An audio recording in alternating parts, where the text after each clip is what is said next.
So this is my first, I'm broke, DIY.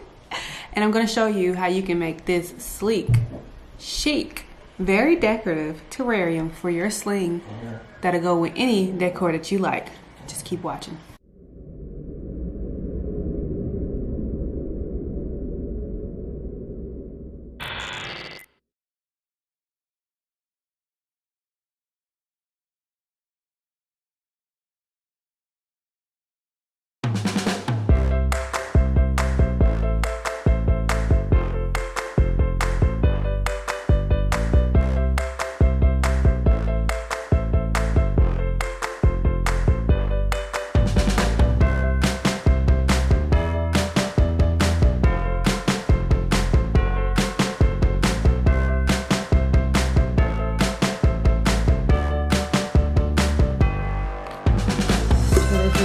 A glass terrarium.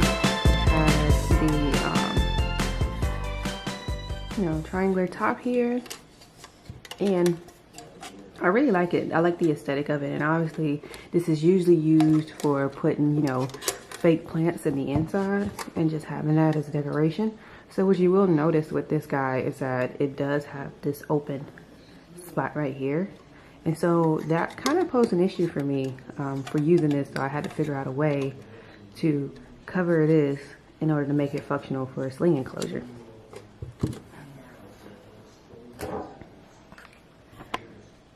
So that brought me to using this this picture frame. And so the picture frame is glass, just like the enclosure. And so my idea is to use the glass on the picture frame to cover this here opening. And so we're going to see how that turns out. So in order to put the picture frame onto the enclosure, I feel like I needed hinges. And so this is a really cheap box that I got from Michael's. It was only $1. So it's just a little wooden box, but I want to actually use the gold hinges that are on it in order to put my glass onto the enclosure. And it also has a clasp. I'm not sure if I'm going to be able to use that yet, but if I can, I will. And I don't want to deal with having to drill holes into glass or anything like that, so I'm just going to be using some E6000 glue to adhere the hinges to both glasses.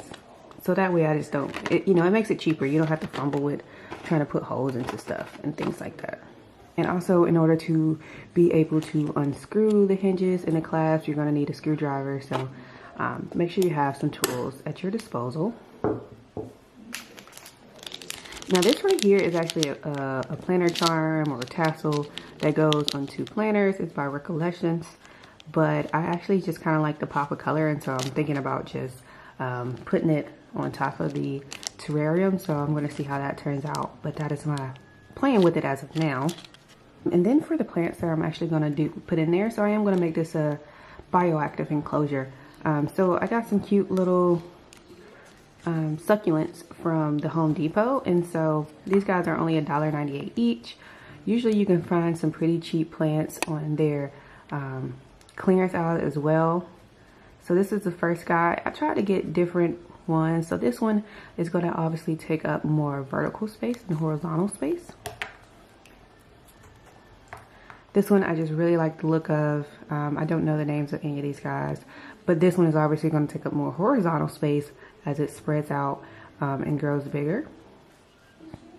And so the hope is that these guys don't grow too fast, and by the time they outgrow the enclosure, hopefully my sling will too. And then this is another one that's probably going to take up more vertical space. So there are those guys. Alright guys, so now it's time to jump into the build.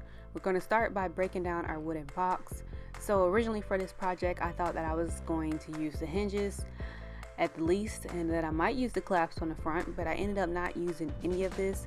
All I used on this wooden box was just the top portion of it. I do not regret this purchase at all because I was still able to get use out of it and use the top portion of the box for a hide. So you know, it's up to you. And obviously if you decide that you can make use out of hinges and do it better than I did, then definitely go for it. So now what I'm doing is I'm taking the glass out of the picture frame. This is mainly so that I can wipe it down and make sure that it's a clean surface, because I will be using glue, so I want to make sure that it adheres well as best that I can. But also do not forget to wipe down your enclosure as well. You want to make sure that there's no harmful bacteria in it and that everything is just clean and sterilized. So now I'm going to start gluing my hinges. And again, this is the part of the project that I ended up not sticking with, but I'm still going to show you the process. I'm going to speed through it a little bit just so you can see what my original idea was. And like I said, if it's something that you can turn into your own and do better than I did, then definitely go for it. I realized with the E6000 glue, it does not adhere to glass very well. So maybe if I had glue specific to glass and the materials that I was using, then it might have worked a little better. Or maybe if I let it cure longer, who knows, but it just ended up not working out for me. I do think that the hinges idea was great in theory, and actually they really opened and closed fairly well, even though they came from a relatively cheap box. And so you just see me here try to put the glass up to it just to see how everything would function. And then I'm just going to show you the end product here. This is how it ended up turning out. Like I said, everything worked perfectly. I love the way that the glass went down and up, but an issue I realized with this was that when the glass was in the up position, sometimes it would easily fall over, and obviously you don't want it to snap the hinges because they aren't, you know, the most durable hinges in the world. So I decided to add magnets, and this is why you didn't see the magnets in the original supply list, was because this was a late add. And I got these magnets from Michael's. They were $5 or $6 regularly priced. If you use a coupon, you can get that for $2 to $3, and it comes in a pack of 6. So it's very well priced, and these are some great magnets. They are strong, but they are not too strong to the point where I felt like they were going to break the glass. And so all I'm doing right here is I'm just trying to get it in a good position, because I wanted to kind of make it so that my glass can be as flush as possible. So I kind of put it into these corners where the corners meet. And then I'm putting a generous amount of E6000 glue, and that's mainly to first get the magnets that are touching the terrarium stuck down first.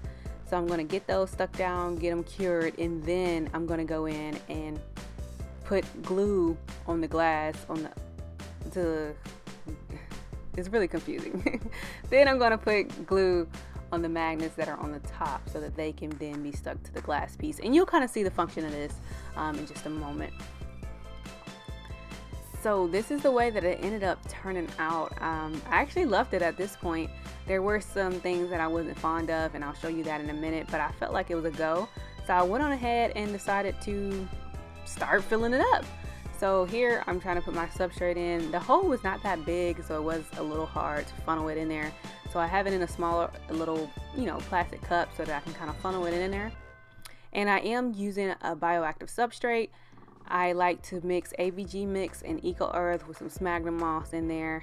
And this is a mix that I've been using now, and it has gone so well for me. So I just have that in reserve, and I use it in all of my bioactive setups. So once I fill that up, I also added my cocoa chip bedding. I am obsessed with using this now in all of my terrariums. I just like the texture that it adds and the added aesthetic of it. So I threw some of that in there, and now what I'm trying to do is I'm trying to actually hide, the little top of our wooden box and use it as a hide. That way my tarantula can feel safe, like it's underground in a little tunnel, and it doesn't have to build a tunnel. I already have a structure there in place for it, and if it wants to excavate it more, of course it can, but at least there's some hardscaping elements in there. And then I'm putting my plants on top of that. I'm trying to be sure to give them a deep enough substrate where they're fully supported, even though they're on top of the wooden box.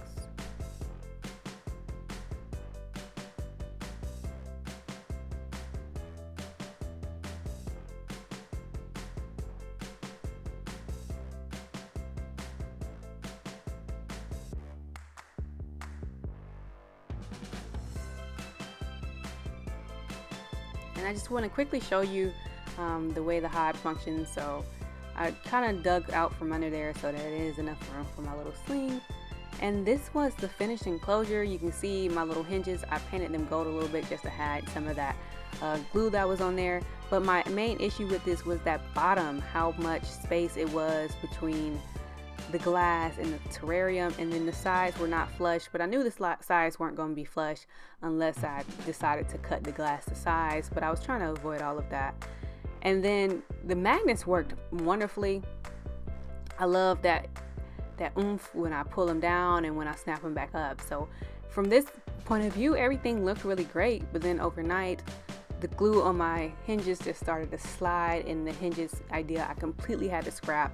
And so I'm going to show you guys, you know, all the changes that I ended up making to the terrarium after filming this, just so you get a better idea of what the final product ended up looking like. Alright guys, so I am here to give you an update on the terrarium and to go through all the changes. So at this point, it's been a couple of weeks since my initial recording. As far as this setup here, you have already seen it at the beginning of the video. Again, I tell you that I aborted the hinges idea. So you've seen this dude set up like this with the magnets only. However, I just want to address exactly what changes I made to accomplish this as opposed to using the hinges. So the first thing that I did was I did not use the picture frame that I had in my supply list. I actually ended up having to go with a bigger picture frame. And so this one is about 5 by 3.5 or so. And I actually like it. Remember that you can cut your glass to size if you want to, but I actually like the oversized look, and I like the grip that it gives me when I'm reaching for the glass. If you do cut your glass to size, one of the things that you're not going to have to concern yourself with is this crevice here. You know, yours might sit flush if you decide to cut your glass to size, and also if you decide not to put your magnets here in these placements. I'm not really worried about this crevice per se, because not only is my tarantula not small enough to fit through there anyway, but it also acts as ventilation. So I actually appreciate, you know, this little slot here. But that's just one thing I want to address in case that's a change that you would like to make in your own enclosure. And so I've actually, you know, the only thing that I've taken out of the enclosure at this point is the water dish. Everything is as is. I think my tarantula has been enjoying it. If you look here, you can still see the wooden box, but he's actually dug out his tunnel a little bit more, and so he's kicked all of this dirt here. If I flip it here, you can see that he's, you know, excavated down there, and so I can actually still see him, which is good that he decided to do that. And also if I lift it up, you can see under the enclosure, you can actually see the tarantula itself. And so that helps me. It's much appreciated that I can still see him even when he's in his tunnel, because then I'll know if he's molting and, you know, how to go about feeding him. So the next change that we're going to be making is actually we're going to take out these 2 succulents that you see here. And the reason why is because since putting them in here, I've done a little bit more research, and succulents require a lot of light, and tarantulas don't like a lot of light. And so to keep my tarantula satiated, but also to make it so that my plants don't die, I've decided to switch the bright light succulents out for a low light succulent. And so this is the beauty we're going to be using here.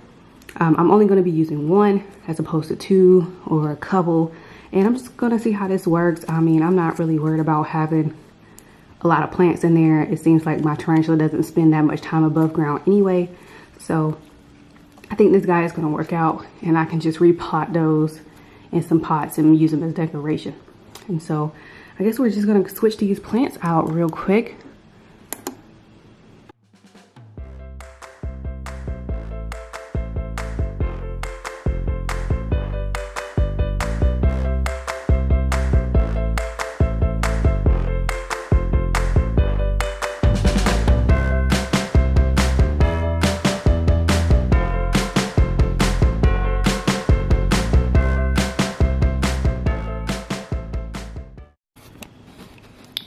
So that's it for this video, guys. All I did again was I switched out the succulents for a low light one, just put the water dish back in there, and some of that substrate that he had kind of kicked out towards the front of the enclosure, I just spread out back towards the back. That way when I'm opening the glass, I don't have spillage everywhere. And so all of the changes were very simple. I just wanted to address them with you guys. And and just be transparent about mistakes that I made or things that I didn't like and how I decided to fix those. And so I hope you guys enjoyed the video. That is it for me today. Of course, do not forget to lock up and stand back and admire all of your hard work. Thank you guys for watching, and I will see you guys in my next video. Bye.